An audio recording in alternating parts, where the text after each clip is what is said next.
Más tarde o más temprano, todos los seres humanos experimentan tormentas en sus vidas. Este mismo momento, hay gente enfrentando tormentas, pesares, lágrimas, temores, desilusiones y problemas. ¿Está usted en una tormenta? Permítame decirle algo. Dios necesariamente no le sacará de esa tormenta, pero escúcheme, Dios le dará paz en medio de su tormenta.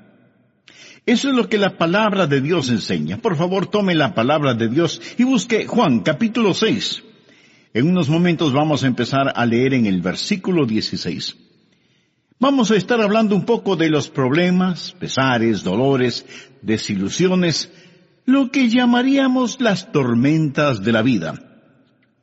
Por ejemplo, vamos al doctor y recibimos un mal diagnóstico. Una carta que esperábamos ansiosamente nos trae muy malas noticias.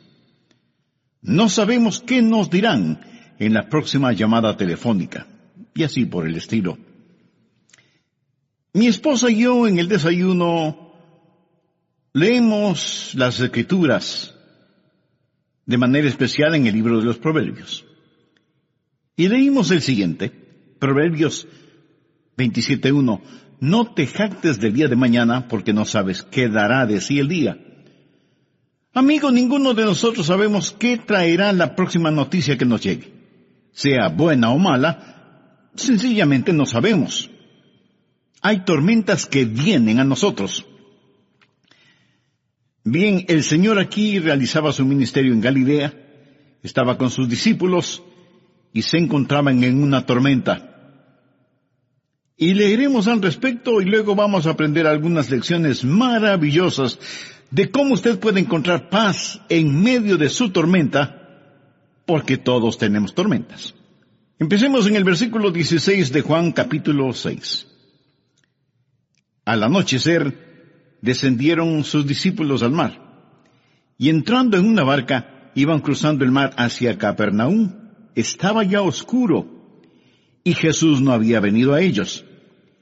Y se levantaba en el mar un gran viento que soplaba. Cuando habían remado como 25 o 30 estadios, vieron a Jesús que andaba sobre el mar y se acercaba a la barca, y tuvieron miedo. Mas él les dijo: Yo soy, no temáis. Por favor, subraye esa última frase, no temáis. ¿Sabe? Unas 365 veces en la Biblia, una por cada día del año, Dios nos ha dicho que no tengamos miedo. De una u otra manera, Él dijo, no tengan miedo o no temáis. 365 veces, Él nos dice que no temamos. El diablo es el ministro siniestro del miedo, pero nuestro Señor nos dice que no temamos. Ahora recuerde, los discípulos estaban en medio de una tormenta y Él les dice, yo soy, no temáis.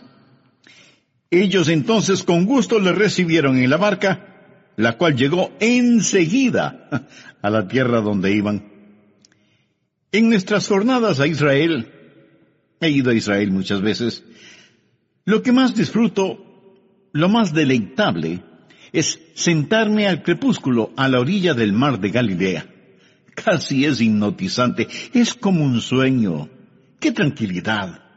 Usted casi se intoxica con la belleza del paisaje al ponerse el sol en el mar de Galilea, en las alturas de Golán. Y al otro lado del mar, desde Tiberias, donde todo se pone color rosado.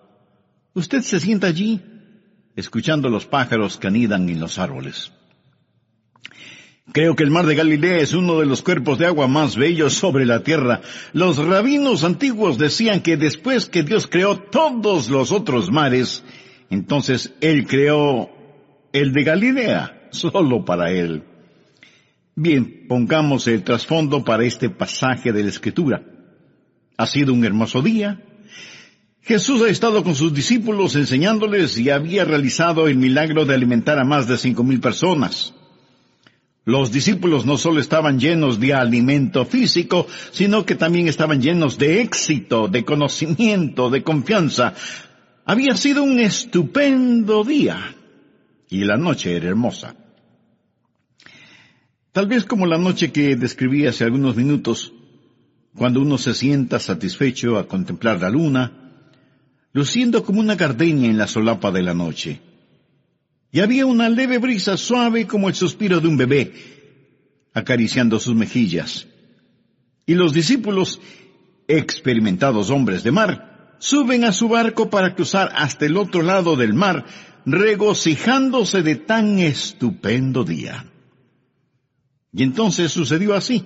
De repente, el viento comenzó a soplar. Las nubes cubrieron la luna y las estrellas. Y el viento está soplando más y más fuerte. Las olas comienzan a levantarse amenazadoras y el agua del mar comienza a llenar el barco. Y ahora ellos se encuentran en medio del mar. Oscurece. Y el viento es contrario a ellos.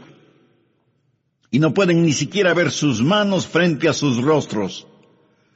Y el mar de Galilea, que había estado tranquilo como un lago dormido, ahora se ha convertido en una peligrosa y mortal trampa. Y estos experimentados marineros se llenan de temor. Hacen un esfuerzo con los remos. Están ya muy lejos de la playa como para nadar. Las olas rugen y ellos están seguros que van a naufragar. ¿Y dónde está Jesús? ¿Por qué no había venido con ellos? ¿Por qué los había olvidado?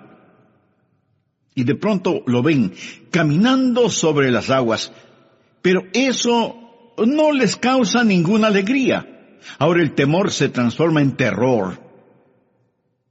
¿Qué es lo que está sobre las aguas? ¿Es un monstruo marino? ¿Es un fantasma? Y entonces le reconocen, es Jesús, y caminando sobre las aguas. Y Él les habla y les dice, no temáis. En el Evangelio de Mateo dice, tened ánimo, soy yo, no temáis. Y ellos lo recibieron en el barco y cuando así lo hicieron, observe esto, cuando así lo hicieron de inmediato se encontraron en la playa. Ahora quiero darles 6 principios. Por favor, anótelos. Esto es lo que usted puede decir cuando está en una tormenta. Primero, estoy gobernado por su providencia. Lo que le sucedió a estas personas aquel día no fue ninguna coincidencia, no fue un error, ni era algo que debía haberse evitado. La tormenta sencillamente no tomó a Jesús por sorpresa. Amigos, si Jesucristo puede caminar sobre el agua, Jesucristo puede ciertamente pronosticar y prever el tiempo. Esto no fue incidental, fue providencial. Ponga al margen Mateo capítulo 14 y versículo 22. La Biblia dice, enseguida Jesús hizo a sus discípulos entrar en la barca. Él les dijo, ustedes deben hacerlo. Era Jesús quien los envió a esa tormenta. Puede ser que Dios ha diseñado su tormenta. Dios ha diseñado su tormenta y si Él no la ha diseñado, escuche, si Él no la ha diseñado, Él ciertamente la ha permitido porque nuestro Dios está en control de todo. Estuve leyendo el Salmo 107, los versos 24 y 25. Dicen, ellos han visto las obras de Jehová y sus maravillas en las profundidades, porque habló e hizo levantar un viento tempestuoso que encrespa sus ondas. ¿Lo ve? Es Dios quien controla los vientos y las olas. Él es quien causa que las tormentas lleguen. Verá, es una teología vacía el decir que si estamos en la voluntad de Dios, vamos a navegar apaciblemente por el mar de la vida, que no tendremos enfermedades, ni penas, ni desilusiones, ni separación, que no habrá muerte en nuestra familia, que no habrá problemas. Como algunos charlatanes lo dicen en televisión, esté bien con Dios, cree en Dios. Envíeme una ofrenda generosa y nunca se enfermará. Todo le saldrá muy bien. Este es el evangelio de la prosperidad, de los carros de lujo, de la tranquilidad financiera. Amigo, hay una palabra muy castiza que describe eso. Engaño. Escuche, vamos a tener dificultades, y lo primero que usted puede decir cuando la dificultad llegue es que la providencia de Dios está sobre todo. Soy gobernado por su providencia. El plan maravilloso de Dios está en efecto, lo que llamamos la providencia de Dios. Ahora, recuerde, Jesús hizo que se embarcaran hacia la tormenta. Ellos estaban en esa tormenta debido a la providencia de Dios. Lo segundo que usted puede decir es, número 2, estoy creciendo por su plan. El plan de Dios es no complacerle. El plan de Dios es ensancharle. Ponga en su margen Salmo 4, versículo 1. Cuando estaba en angustia, tú me hiciste ensanchar. ¿Lo escuchó? Cuando estaba en angustia, tú me hiciste ensanchar. Quiero hacer una pregunta a aquellos de ustedes que han estado por algún tiempo en tribulaciones. ¿Cuándo ha crecido más? ¿Cuando todo estaba bien y navegaba calmadamente? ¿O cuando llegó la tormenta? ¿No creció usted más en la tormenta, en el dolor, cuando estaba aferrado a Cristo y tenía que clamarle? En la Biblia hay las tormentas que corrigen y tormentas que perfeccionan. De hecho, Jonás, quien pasó la noche en un colchón acuático, estaba en una de estas tormentas correctoras. Es decir, él estaba en ella porque estaba fuera de la voluntad de Dios. Él huía de Dios. Y Dios envió una tormenta correctora. Mas hay también tormentas que perfeccionan. Estos discípulos no estaban fuera de la voluntad de Dios. Entonces, ¿por qué estaban en una tormenta? Porque, escuche bien, se vieron en una tormenta porque estaban en la voluntad de Dios. Fue Jesús, nos relata Mateo, quien les hizo entrar en la barca. Estaban en esta tormenta porque obedecían a Jesús. Bien, ¿por qué Jesús querría que ellos estuvieran en una tormenta? Porque Él quería que ellos crecieran. A menudo he compartido estas palabras. Desconozco el autor. Dice, caminé 1 milla con el placer, charlamos todo el camino, pero no me dejó más sabio con todo lo que tenía que decir. Caminé 1 milla con el sufrimiento. Ni una palabra dijo, pero las cosas que aprendí del sufrimiento cuando el sufrimiento caminó conmigo. ¿No es eso cierto? Cuando estaba en angustia, tú me hiciste ensanchar. Y alguien dijo que la fe es como un rollo de fotografías, se revela en la oscuridad. Es cuando aprendemos a confiar en el Señor. Estaba leyendo sobre los israelitas cuando iban hacia la tierra prometida, hacia la tierra de Canaán. Y en la tierra de Canaán había algunos gigantes, hijos de Anac, poseídos por el demonio. Y cuando los 2 espías de Israel fueron a explorar la tierra, al regresar 10 de ellos dijeron, no podemos conquistar esta tierra, aunque es una tierra de leche y miel, maíz, vino y aceite, granadas, higos y uvas, y tiene montes y valles, está habitada por gigantes y no podremos conquistarla. Pero 2 de los espías dijeron algo diferente. Busque en el libro de Números, Antiguo Testamento, capítulo 14, versículo 9. Por tanto, no seáis rebeldes contra Jehová, ni temáis al pueblo de esta tierra. Ahora, escuche lo siguiente. Porque nosotros los comeremos como pan. Su amparo se ha apartado de ellos, y con nosotros está Jehová, no los temáis. En otras palabras, ellos dijeron, miren, conquistar a esta gente será fácil, será como comer pan, no debemos tenerles miedo. ¿Para qué comemos pan? Pues para tener fortaleza. Crecemos comiendo pan. Es el pan el que nos da energía. Es el pan el sustento de la vida. ¿Qué es lo que Dios les estaba diciendo? Estas cosas que parecen serán su problema, serán su alimento.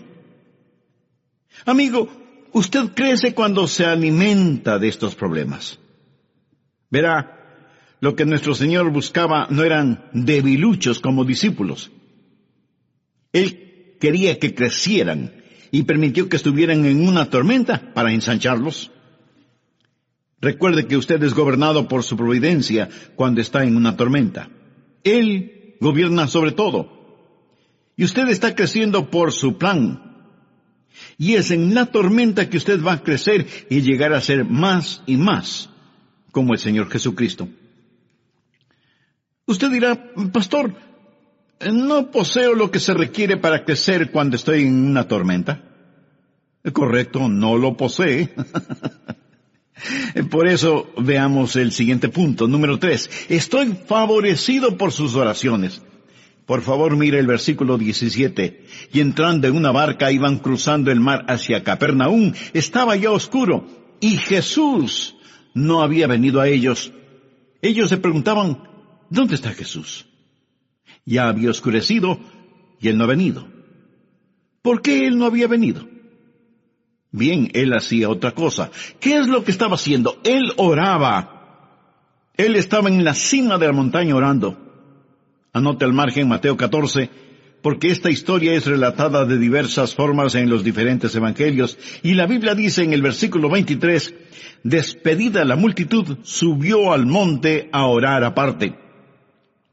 Escuche, no piense que Él le desampara solo porque no puede verlo cuando está en la tormenta. Él quizás no estará con usted en forma corporal, pero Él está muy consciente de usted. Amo esa canción que dice, así como sus ojos miran al gorrión, sé que Él me mira. Permítame darle otro versículo tomado de los otros evangelios. Anótelo, por favor. Marcos capítulo 6, empezando en el versículo 47. Y al venir la noche, la barca estaba en medio del mar, y Él solo en tierra. Ahora preste atención a lo siguiente. Y viéndoles remar con gran fatiga, quiere decir que Él los estaba observando. ¿Sabía usted que Él lo ve a usted ahora mismo? Usted dirá, Él no sabe dónde estoy. Él no está al tanto de mis dificultades. ¿Por qué está Él tan lejos? ¿Por qué estoy yo en la tormenta y Él en la orilla?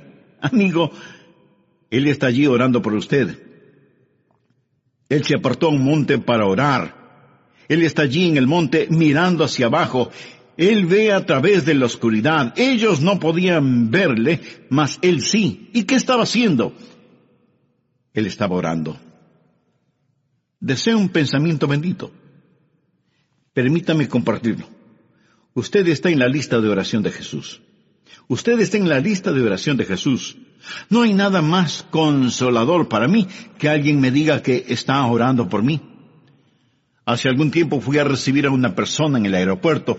Yo no estaba ni siquiera seguro de que él supiera mi nombre. Él es un estupendo maestro bíblico, y cuando me vio, me abrazó y me dijo, Adrián, oré por ti esta mañana. Un poco sorprendido yo le dije, eso es maravilloso. Y él añadió, Adrián, yo oro por ti cada mañana, todos los días. ¿Sabe? Eso me conmovió profundamente. Hay millones de personas en esta tierra, hay gente por la que nunca nadie ha orado. Si usted está en la lista de oración de alguien, usted es muy bendecido. Y le puedo asegurar que usted está en la lista de oración de Jesús.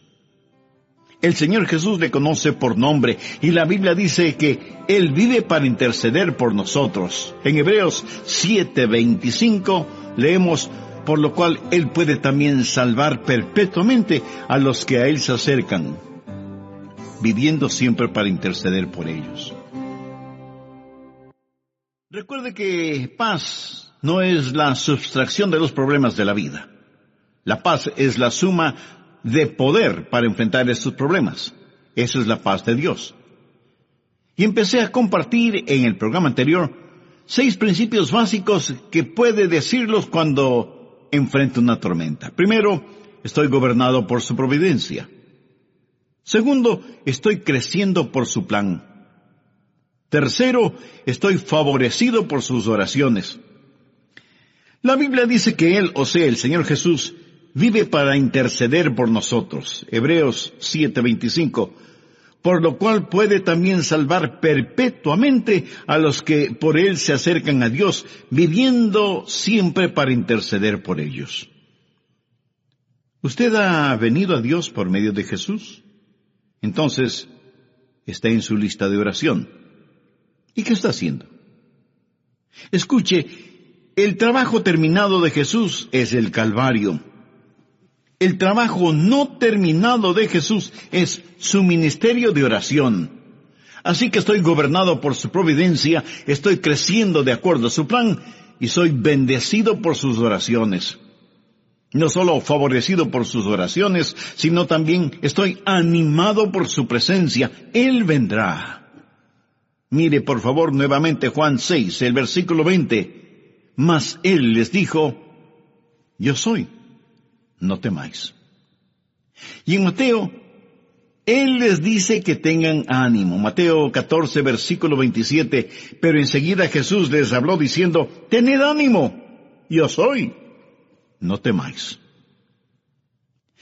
Puedo ver a estos discípulos con el sudor en sus frentes y sus rostros reflejando el temor.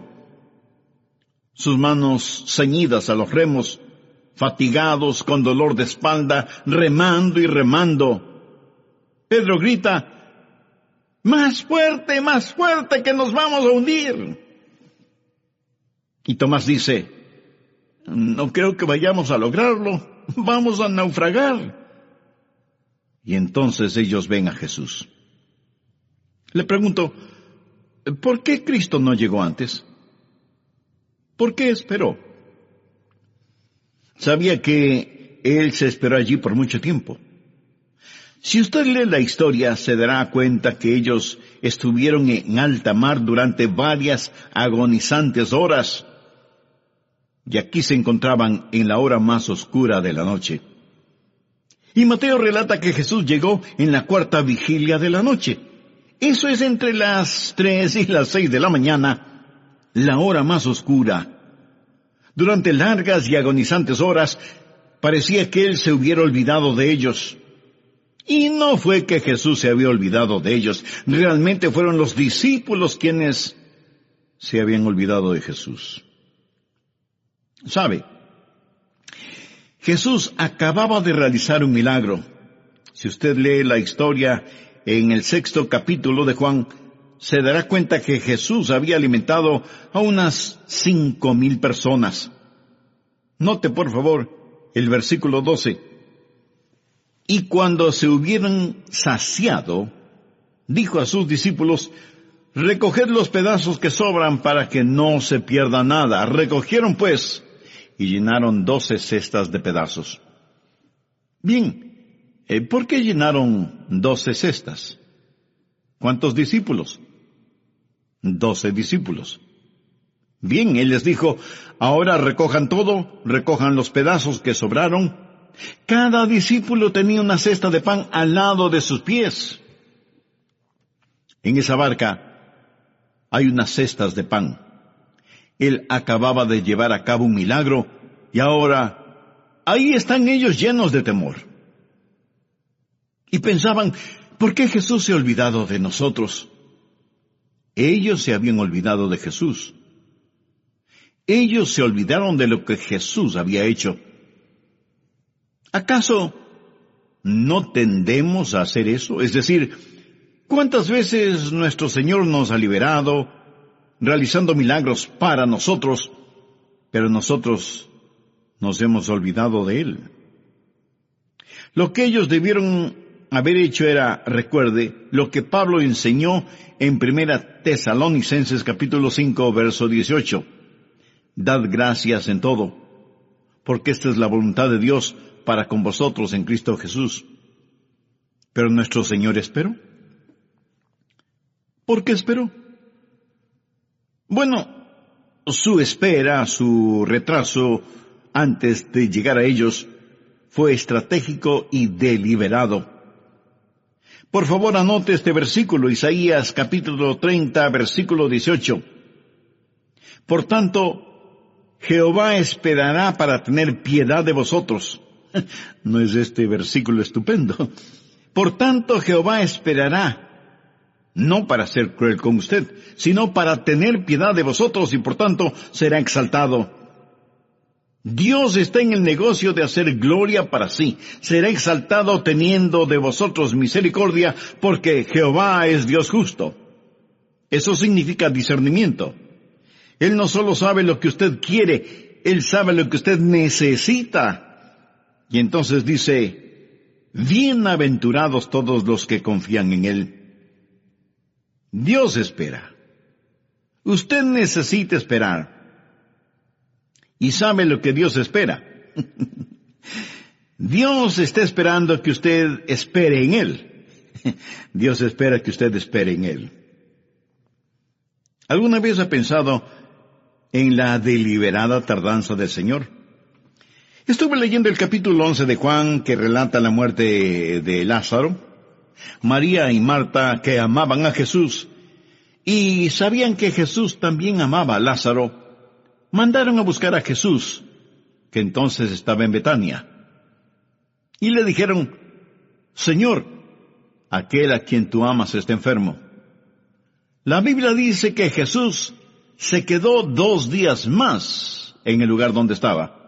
2 días más, antes de que él hiciera alguna cosa. Aún antes de empezar a caminar hacia la casa de sus amigos. Ahora, supongo que usted recibe un mensaje que alguien de su familia inmediata, está enfermo o enferma, y usted dice, bueno, creo que me quedaré aquí un par de días más. Eso sería poco menos que cruel e inhumano, ¿no le parece? Usted diría de inmediato. Pero Jesús esperó 2 días, y cuando llegó, ya habían pasado 4 días. Y Jesús dijo, me alegro de que Lázaro esté muerto. Algunos de ustedes dirán, pero pastor, ¿qué es lo que está diciendo?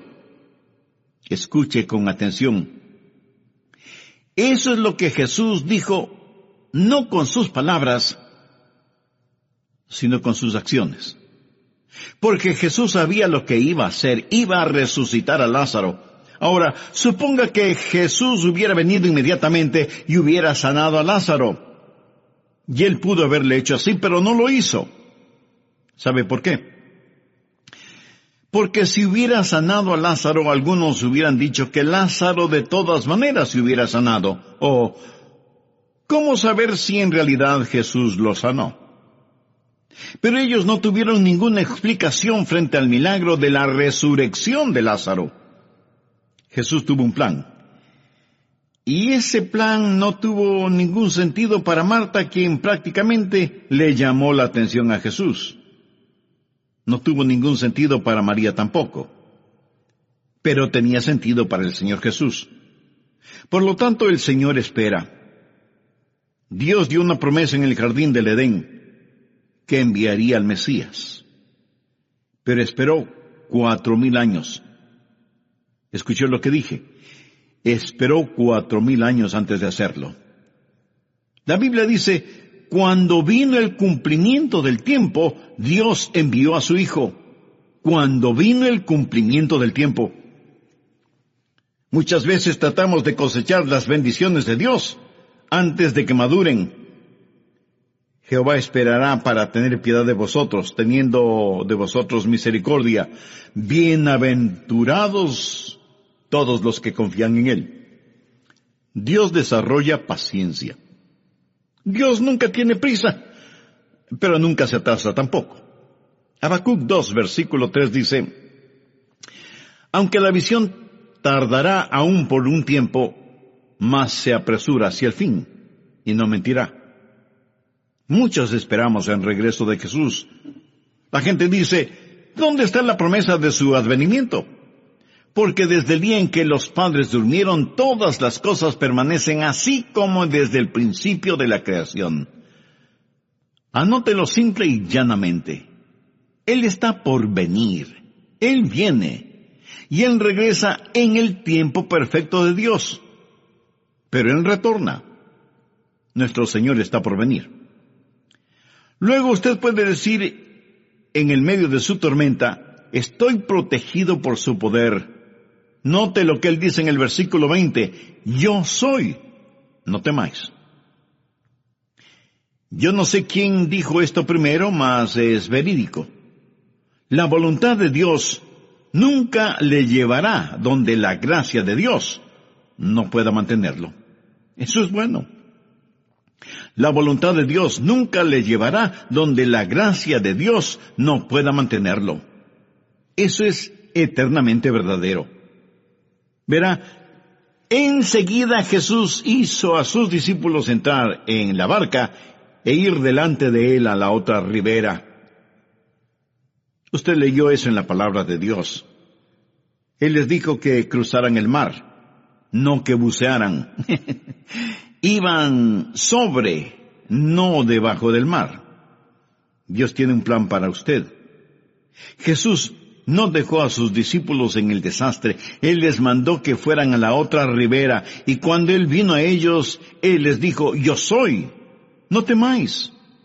Yo soy, no temáis. Cuando Jesús usa las palabras, yo soy, ¿qué quiere decir con ese yo soy? Bien, el versículo 20 dice yo soy. ¿Lo ve? En el griego literalmente dice yo soy. Y es lo que leemos en la Reina Valera, literalmente, yo soy. Y yo soy es el sagrado nombre para la deidad. Significa Él es omnipotente, el eterno. Lo que afirma es, yo soy el que soy. Soy el gran yo soy. Yo existía aún cuando este mar ni siquiera era un vapor, este mar de Galilea. Yo soy el gran yo soy. Piense al respecto. Cuando Él dice, yo soy, es una proclamación de presencia eterna. No dice, yo fui, pero a lo mejor ya no soy. Tampoco dice, yo seré, pero a lo mejor no lo soy todavía. No. Él es, yo soy el que soy. Nunca hubo un tiempo cuando Jesús no fue, nunca habrá un tiempo cuando Jesús no sea. Y amigo, en medio de su tormenta, solo recuerde esto, cuando Él dice yo soy, es una proclamación de su presencia. Pero le diré algo más. No solo es una proclamación de su presencia, sino también un anuncio de abundancia. ¿Sabe lo que yo soy es? Es una frase incompleta. Yo soy, ¿qué? Bueno, llene el espacio vacío. Una y otra vez en el Evangelio de Juan, Jesús dice, yo soy, yo soy, yo soy. Él dijo, yo soy el camino. ¿Está usted perdido? Llene el espacio vacío. Él es el camino. ¿Está usted en el lado equivocado y quiere entrar? Bien, Él es la puerta.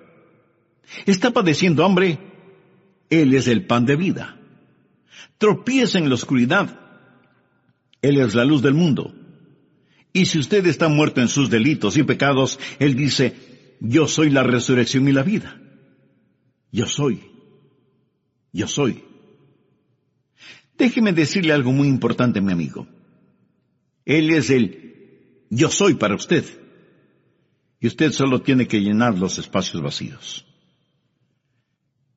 Yo no sé de sus problemas, desconozco sus necesidades, pero sí sé cuál es la respuesta, y su nombre es Jesús. Jesús es todo lo que este mundo necesita hoy. Y mi consejo para usted en medio de la tormenta es que vea a Jesús, el gran yo soy, y lo vea caminando sobre el agua, puesto que lo que parecía iba a estar por encima de su cabeza, ya estaba bajo sus pies. Estaba bajo sus pies. Y usted está sentado en las alturas con Él. Y no puede ahogarse con su cabeza fuera del agua. Usted está sentado en las alturas con el Señor Jesucristo. Él es el gran yo soy y puede anotarlo. Está protegido por su poder. Y el último punto. Usted puede decir, estoy siendo guiado por su propósito. Mire el versículo 21.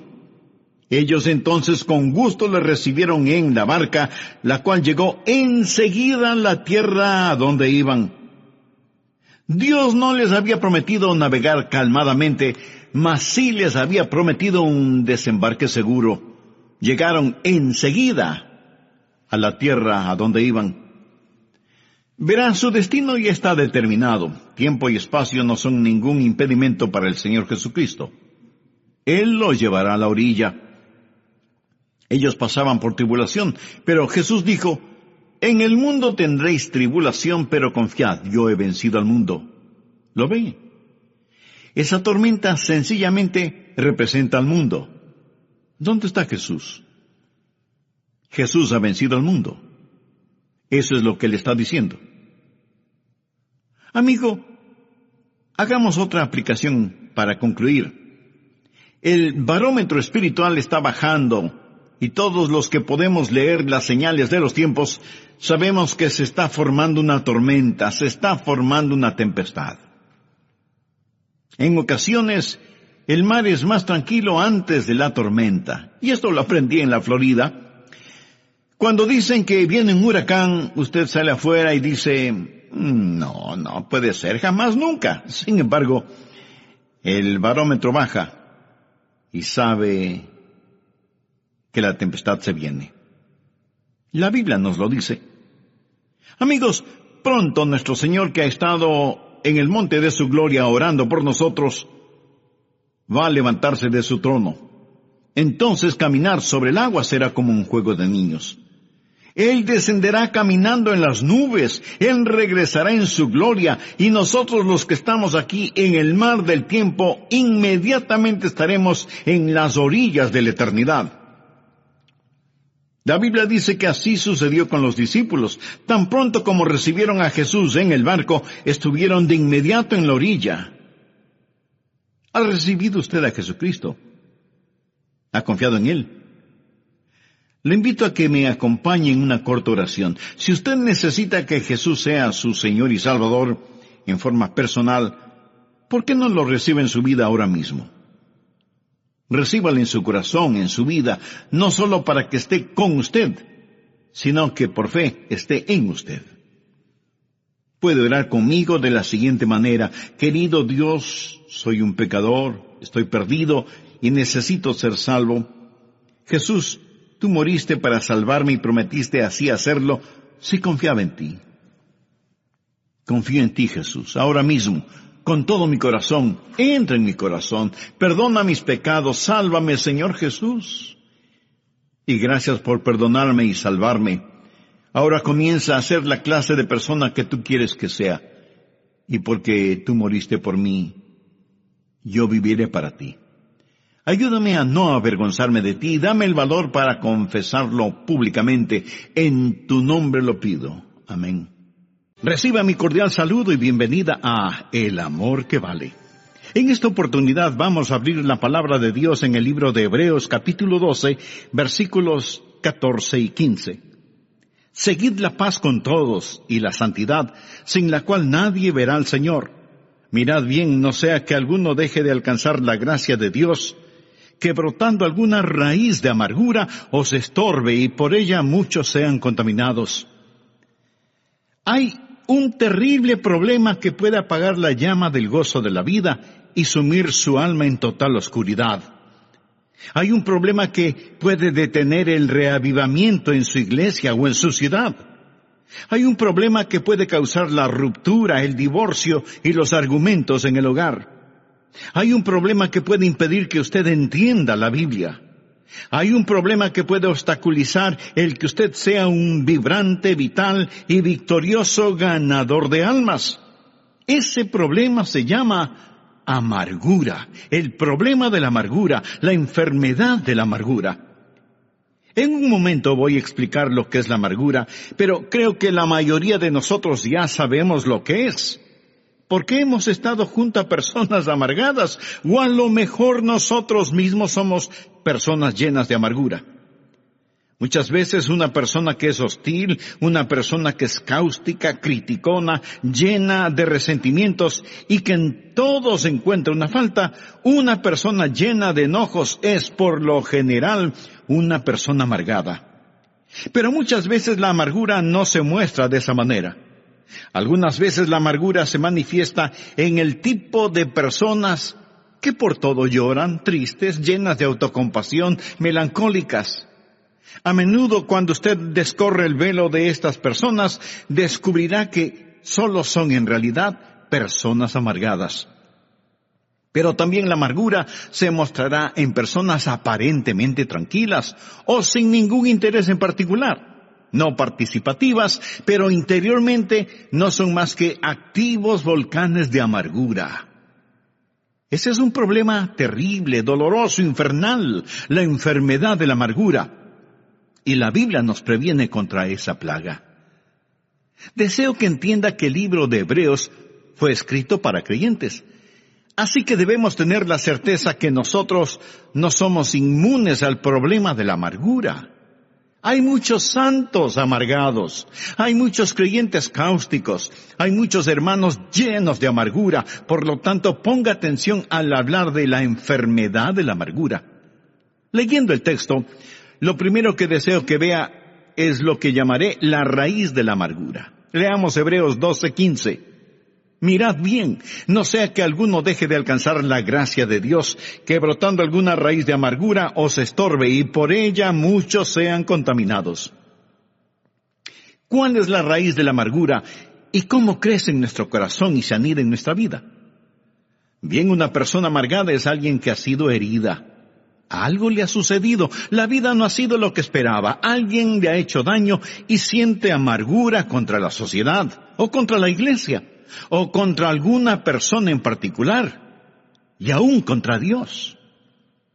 Puede haber amargura entre esposos. La Biblia dice en Colosenses 3:19, maridos, amad a vuestras mujeres y no seáis ásperos con ellas. La aspereza puede ser el resultado de la amargura y la palabra de Dios exhorta a los maridos a amar a sus esposas y no tener amargura contra ellas. ¿Qué es amargura?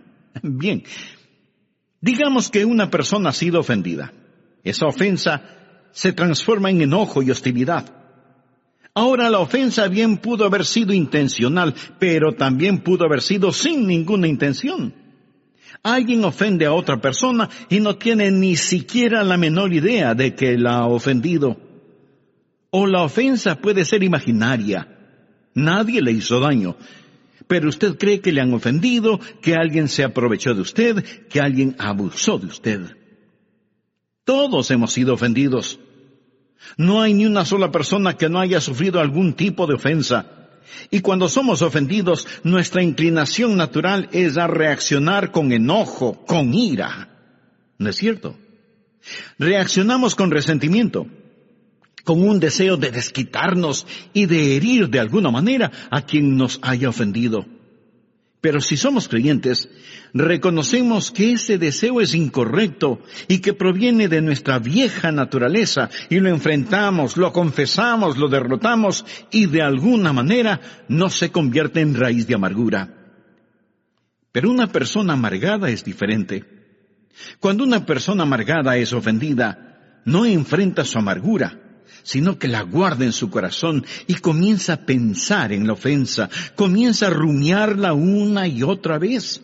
Y para justificar los sentimientos que guarda en su corazón, trata de encontrar otros problemas para razonar sus sentimientos de amargura. Y se vuelve una persona muy negativa. Si alguien le ofende, comienza a observar a esa persona para ver qué faltas o errores le encuentra. Y los encontrará. Porque todos nosotros tenemos fallas y errores. De hecho, usted siempre encontrará aquello que está buscando. Si usted está escuchando este mensaje buscando alguna falta, la encontrará. Si va a una iglesia evangélica buscando qué criticar, le aseguro que lo encontrará. Pero si usted escucha este programa o va a la iglesia buscando una bendición, le aseguro que usted encontrará esa bendición, porque por lo general siempre encontraremos aquello que buscamos. Una persona amargada, una persona que ha sido ofendida, empezará a buscar cosas negativas y las encontrará. Y mientras más encuentra, más se confirma en su amargura. Déjeme decirle algo más acerca de una persona amargada, de un creyente cáustico, de un santo desabrido. Ellos tienen la habilidad de que otras personas demuestren su amargura. Muchos de ellos son muy listos. Una persona amargada, debido a que está metida en esta clase de cosas, sabe dónde están sus botones emocionales y sabe cómo y cuándo pulsar ese botón a fin de que usted responda como ella quiere. Una persona amargada quiere en realidad provocarle y ver si logra que usted reaccione con hostilidad. Y cuando lo logra, eso solo confirma la amargura que ya tiene en su corazón. Solo la empuja más profundamente en su subconsciente, dándoles el derecho de justificar su amargura. Ahora deseo dejar muy claro algo.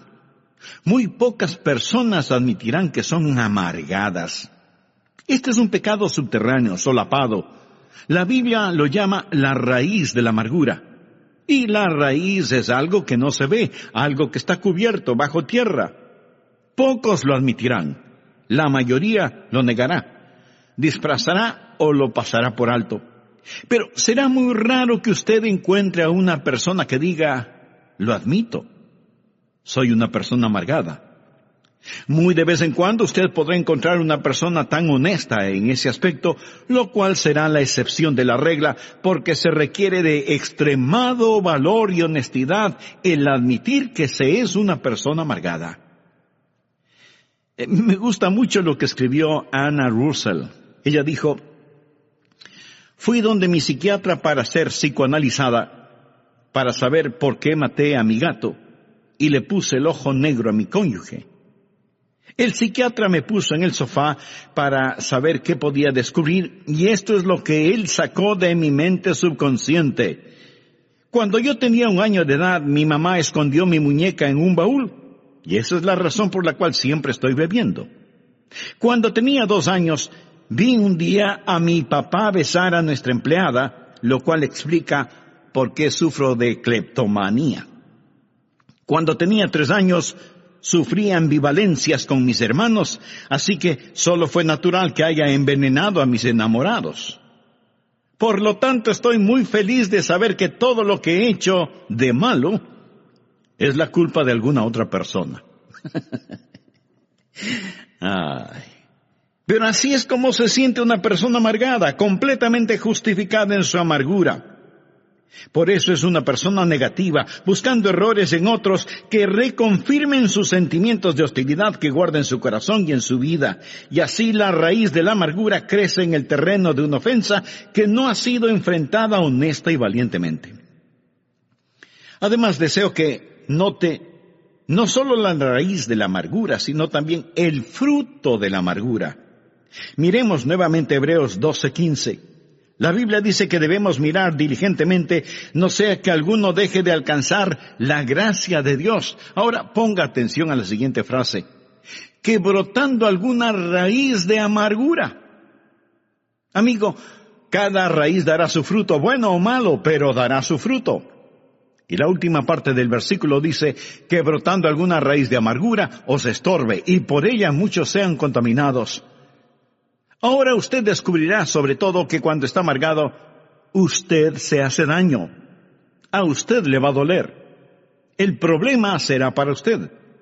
Pero no solo le dará problemas, su amargura será contagiosa y muchos serán contaminados. Así que como resultado de la amargura, primero tendremos problemas físicos, después problemas personales y luego experimentaremos problemas sociales.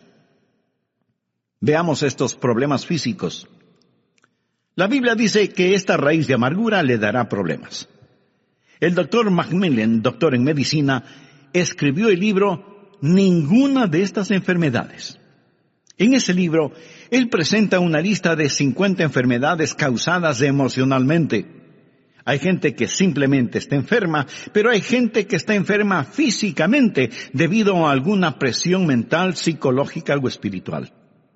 En ese libro también cuenta la historia de un psicólogo, el Dr. John Hunter, quien conocía lo suficiente sobre sí mismo. El Dr. Hunter dijo lo siguiente: estoy en las manos de cualquier sinvergüenza que logre enojarme. El hombre que me haga tener iras me matará. Él sabía acerca de la condición de su corazón.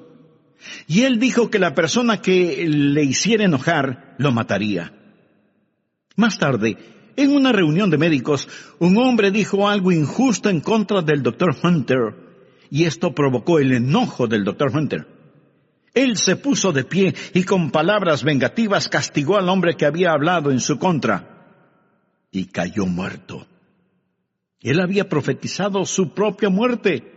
Él sabía que los vasos sanguíneos, al contraerse por la presión causada por la ira, podrían matarlo. Se podría decir que se suicidó al permitirse sentir iras. Ahora pudiera ser que usted no sea afectado en esa forma particular. Y tampoco estoy diciendo que cada persona enferma sea una persona amargada, pero sí digo que cada persona amargada, si es que no enfrenta honestamente su amargura, terminará más enferma de lo que debiera. Ponga atención. Hay las consecuencias físicas, los problemas físicos. La Biblia dice que lo molestarán. Pero no solo los problemas físicos, sino también los problemas psicoemocionales. El Dr. Macmillan dice que cuando usted permite que alguien lo enoje, cuando siente amargura contra alguien, usted se vuelve esclavo de esa persona, se vuelve esclavo de la persona que consigue enojarlo. El Dr. Macmillan dice textualmente lo siguiente, y lo leo: el momento que empiezo a odiar a un hombre, me vuelvo su esclavo. Ya no puedo gozar de mi trabajo porque él controla mis pensamientos. Mi resentimiento produce muchas más hormonas del estrés en mi cuerpo y me siento fatigado con solo unas pocas horas de trabajo. El trabajo que antes me complacía ahora es aburrido y cansado. Aún las vacaciones han dejado de complacerme. Pudiera ser que maneje un carro de lujo por la orilla de un lago adornado por la belleza de los árboles otoñales. En lo que a mi experiencia de placer se refiere, bien podría estar manejando una carreta en medio de la lluvia y el lodo. El hombre que odio me persigue donde quiera que voy. No puedo escapar de su garra tiránica en mi mente. Cuando me sirven un jugoso filete con papas fritas, espárragos, ensalada fresca y un pedazo de pastel de frutillas con helado, bien podría ser un pedazo de pan guardado y agua. Mis dientes mastican el alimento, lo trago, pero el hombre que odio no me permite disfrutarlo. El rey Salomón debió tener una experiencia similar cuando escribió: mejor es la comida de legumbres donde hay amor que de buey engordado donde hay odio. El hombre que odio puede estar a miles de kilómetros de mi dormitorio, pero con más crueldad que un capataz de esclavos, latiga mis pensamientos con tal frenesí que los resortes de mi colchón se vuelven una tortura. El más bajo de los hombres puede dormir, menos yo. Realmente debo reconocer el hecho de que soy un esclavo de cualquier hombre sobre el que derramo el vaso de mi ira. Amigo, en el grado en que usted mantenga resentimiento contra alguien, en ese mismo grado usted se esclaviza de esa persona. Así que hay problemas físicos, anótelo. Hay problemas emocionales, anótelo. Hay problemas espirituales, anótelo también. Hebreos 12:14 dice: seguid la paz con todos y la santidad sin la cual nadie verá al Señor. Usted no puede tener santidad y pecaminosidad en su corazón al mismo tiempo. No puede hacerlo. La Biblia menciona que debemos estar en paz con todos los hombres y buscar la santidad. Todo esto en una sola frase. Amigo, ponga atención. Habrá la presencia de problemas personales, pero también habrá la contaminación social. La parte final de Hebreos 12:15 dice, y por ella, o sea, la amargura, muchos serán contaminados. La amargura empieza una reacción en cadena. Vamos por un momento a Efesios capítulo 4. Este es un pasaje muy importante de las Escrituras. Leamos lo que dice el versículo 26. Airaos, pero no pequéis. Y quiero decir que el enojarse no siempre es pecado. Jesús fue motivado a enojo por los mercaderes en el templo. Jesús fue movido a enojo algunas veces por la falta de caridad de los fariseos. Pero su enojo fue un enojo justo. Su ira fue correctamente dirigida y canalizada y usada apropiadamente. El enojo de Jesús no fue el producto de la amargura, porque él nunca se enojó por lo que le hicieron personalmente. Airaos, pero no pequéis. Alguien preguntará, entonces, pastor, ¿cuándo es pecado el enojo? Escuche la segunda parte de Efesios 4:26. No se ponga el sol sobre vuestro enojo. Eso es, cuando su enojo se transforme en amargura. Pero, ¿qué significa no se ponga el sol sobre vuestro enojo? Sobre su enojo. Cuando usted empieza a vivir con enojo, cuando nutre ese enojo, alimenta ese enojo, se complace con ese enojo y se va a la cama enojado y se despierta enojado. O sea, en verdad, el sol se pone sobre su enojo. ¿Y entonces qué hace? Usted da lugar al diablo. Versículo 27 dice, ni deis lugar al diablo. Cuando usted se enoja y peca y se rehúsa a enfrentar ese pecado, ese enojo se transforma en amargura, y esa amargura en su vida se vuelve el campamento y fortaleza del diablo, fortaleza que controla su mente. Eso es lo que es, el lugar del diablo. El fétido nido en el cual Satanás vive y desde donde guerreará y creará problemas para su vida. Note que esto no solo comienza a darle problemas, sino también cómo se extiende. Vamos a leer el versículo 31, pero preste mucha atención, porque este es un muy importante pasaje de la Escritura. Quítense de vosotros toda amargura, enojo, ira, gritería y maledicencia y toda malicia. Quiero que note cómo la amargura se extiende, cómo afecta a otros cuando usted permite que lo domine y empiece a causarle problemas. Amargura. Usted se siente herido, dolorido, enojado contra Dios, sus vecinos, su cónyuge, sus familiares. Está enojado y no enfrenta su enojo y permite que el sol se ponga sobre su enojo. Y ese enojo se transforma en amargura y esa amargura se transforma en ira. En Efesios 4:31 se menciona primero amargura, luego enojo y después ira. La palabra griega que se traduce como ira conlleva la idea de calor, de algo que se está quemando. Es como tener un tarro con trapos llenos de aceite, prenderle fuego, poner ese tarro en un cuarto y cerrar la puerta. Así es la ira, un lento pero intenso fuego interno. Amargura que se transforma en enojo, enojo que se transforma en ira, y la ira tiene su resultado. ¿Alguna vez lo ha sentido? Si usted es una persona normal, lo habrá sentido.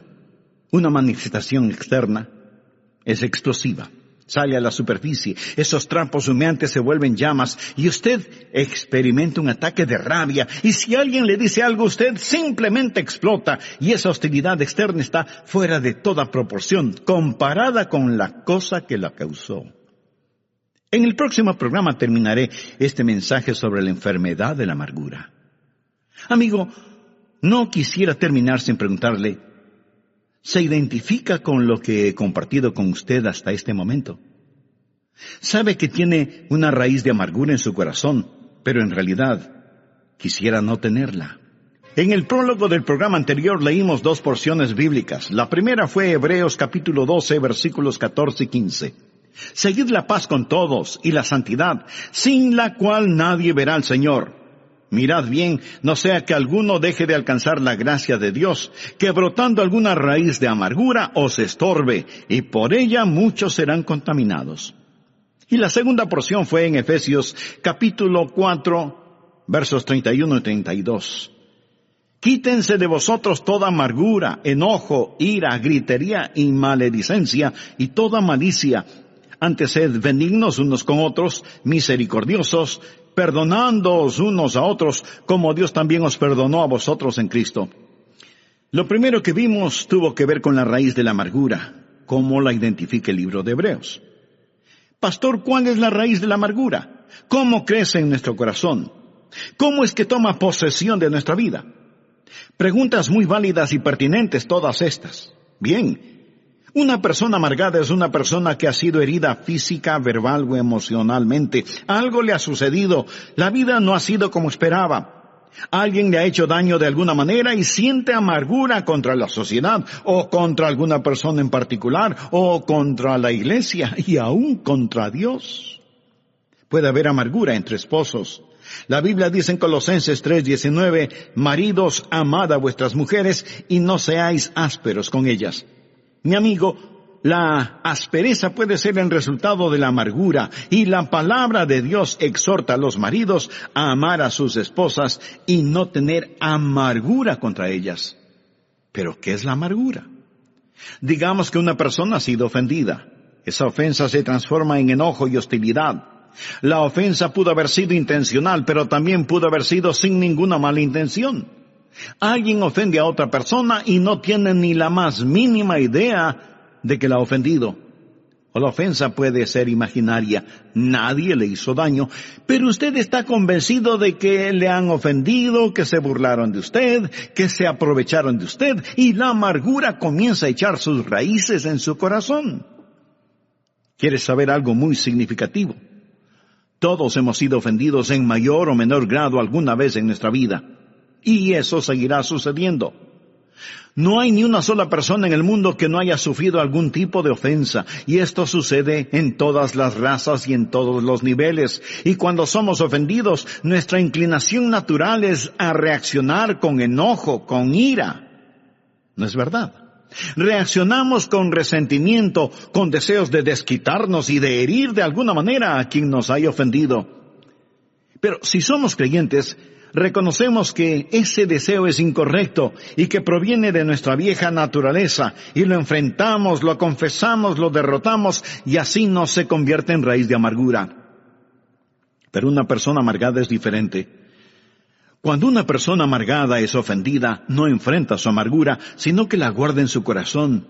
Y comienza a pensar y pensar en la ofensa, y para justificar los sentimientos que guarda en su corazón, trata de encontrar otros problemas para justificar sus sentimientos de amargura, y comienza a observar a la persona que le ofendió para ver qué faltas o errores le encuentra. Y le aseguro que los encontrará, porque todos nosotros tenemos fallas y errores. De hecho, usted siempre encontrará aquello que está buscando. Si usted está escuchando este mensaje buscando alguna falta, la encontrará. Si va a una iglesia evangélica buscando qué criticar, le aseguro que lo encontrará. Pero si usted escucha este programa o va a la iglesia buscando una bendición, le aseguro que usted encontrará esa bendición, porque por lo general siempre encontramos aquello que buscamos, ya sea bueno o ya sea malo. Note que la palabra de Dios no solo habla de la raíz de la amargura, sino también de el fruto de la amargura. Hebreos 12:5 dice que debemos mirar diligentemente, no sea que alguno deje de alcanzar la gracia de Dios. Ahora ponga atención a la siguiente frase: que brotando alguna raíz de amargura os estorbe, y por ella muchos sean contaminados. Usted descubrirá, sobre todo, que cuando está amargado, usted se hace daño. A usted le va a doler. El problema será para usted. Pero no solo le dará problemas, su amargura será contagiosa y muchos serán contaminados. Así que, como resultado de la amargura, primero tendremos problemas físicos, después tendremos problemas emocionales y luego problemas personales y aún problemas sociales. En el grado en que usted mantenga resentimiento contra alguien, en ese mismo grado usted se esclaviza de esa persona, porque en su enojo usted estará más pendiente de lo que suceda en la vida del que le ofendió que en su propia vida. Hebreos 12:14 dice: seguid la paz con todos y la santidad, sin la cual nadie verá al Señor. Usted no puede tener santidad y pecaminosidad al mismo tiempo, no puede hacerlo. La Biblia menciona que debemos estar en paz con todos los hombres y buscar la santidad. Todo esto en una sola frase. Efesios 4:26 dice, airaos, pero no pequéis, no se ponga el sol sobre vuestro enojo. ¿Qué significa eso? Habla sobre el enojo. Cuando usted empieza a vivir con enojo, cuando nutre ese enojo, alimenta ese enojo, se complace con ese enojo, se va a la cama enojado y se despierta enojado. O sea que en verdad el sol se pone sobre su enojo. ¿Y entonces qué sucede? Efesios 4:27 tiene la respuesta. Ni deis lugar al diablo. Cuando usted se enoja y peca y se rehúsa a enfrentar ese pecado, ese enojo se transforma en amargura, y esa amargura en su vida se vuelve el campamento y fortaleza del diablo, fortaleza que controla su mente. Eso es lo que es el lugar del diablo. El fétido nido en el cual Satanás vive y desde donde guerreará y creará problemas en su vida. Esto no solo comienza a darle problemas a usted, sino que también se extiende como una contaminante mancha de aceite. Quiero que note cómo la amargura se extiende, cómo afecta a otros cuando usted permite que lo domine y empiece a causarle problemas. Enojado contra Dios, su cónyuge, sus familiares, sus vecinos, no enfrenta su enojo y permite que el sol se ponga sobre su enojo. Enojo que se transforma en amargura, amargura que se transforma en ira. En Efesios 4:31 encontramos las palabras amargura, enojo, ira, gritería, maledicencia y malicia. Ya hemos visto el significado de amargura, enojo e ira. La palabra griega que se traduce como ira conlleva la idea de calor, de una temperatura intensa e interna. Cuando usted se enoja, comienza a quemarse muy lentamente en su interior. La ira es un lento pero intenso fuego interno. ¿Alguna vez lo ha sentido? Si usted es una persona normal, lo habrá sentido. Amargura que se transforma en enojo, enojo que se transforma en ira, ira que tiene una manifestación externa, explosiva, y esa hostilidad externa estará fuera de toda proporción comparada con la cosa que la causó. Luego tenemos gritería. Eso es cuando usted desata su lengua. Y gritería significa cuando nuestra ira no solo es física, sino también vocal. Usted entra en una competencia verbal. Comienza una guerra de palabras con dureza, con rencor. Deja que el argumento llegue a su punto de ebullición para dar el siguiente paso. Y este es terrible porque es la maledicencia. Ya no solo es la gritería o los argumentos, sino también los insultos. Usted quiere vilipendiar, difamar a la otra persona. Dice cosas que sabe no son verdad acerca de la otra persona y pronuncia palabras que después desearía no haberlas dicho.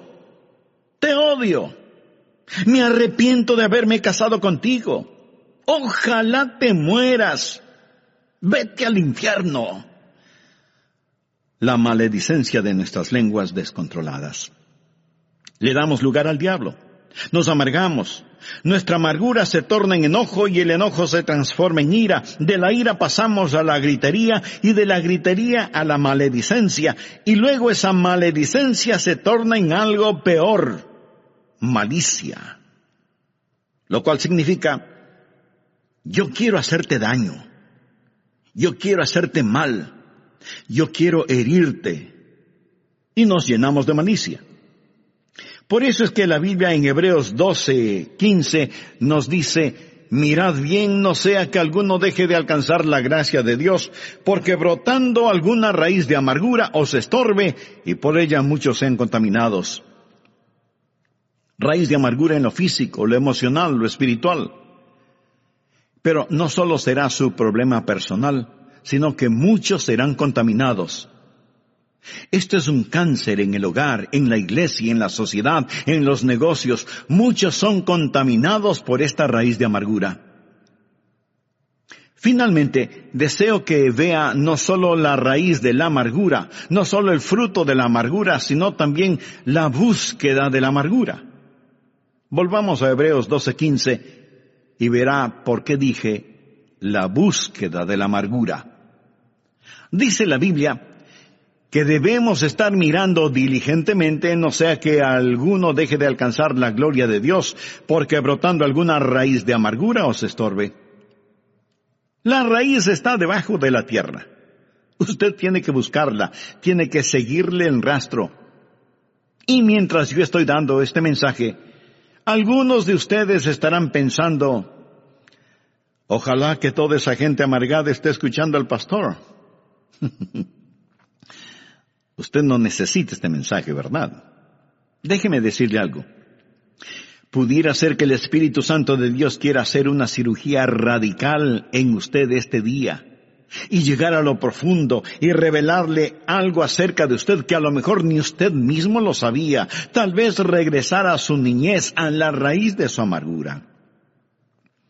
Usted necesita buscar la raíz de su amargura por 3 razones. Primero, necesita buscarla para reconocerla. Cuando la reconoce, cuando ha hecho un diagnóstico apropiado de la misma, ha hecho algo realmente bueno. Verá, mucha gente nunca la reconocen, nunca la admiten. Son personas amargadas, pero nunca dirán, yo soy una persona amargada. Y esconden su amargura detrás de una máscara.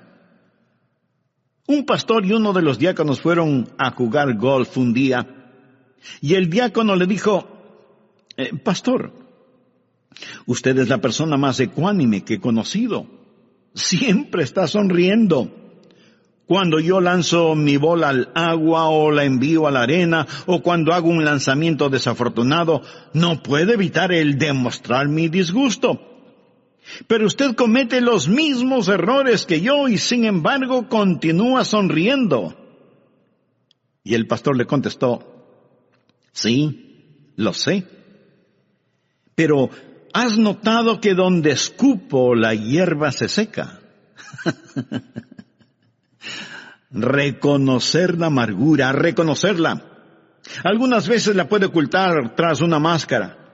Una de las peores cosas que puede pasar en el campo de la amargura es cuando usted, siendo miembro activo de una iglesia sólida, cristiana, evangélica, guarda amargura en su corazón, porque sabe lo que sucede.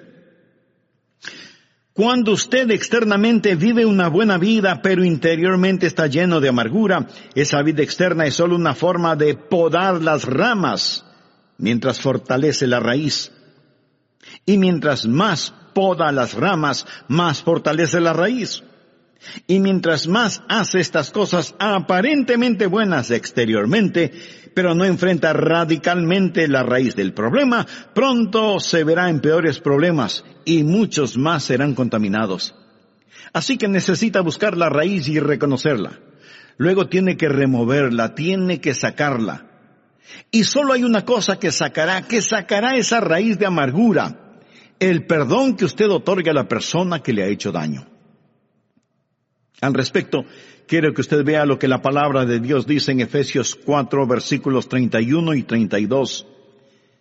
Quítense de vosotros toda amargura, enojo, ira, gritería y maledicencia y toda malicia. Antes sed benignos unos con otros, misericordiosos, perdonándoos unos a otros, como Dios también os perdonó a vosotros en Cristo. La única forma en que usted puede remover su amargura es perdonando completa, libre y voluntariamente a la persona que le ha hecho daño. Algunos dirán, pero pastor, eso no es justo. Ellos merecen mi ira.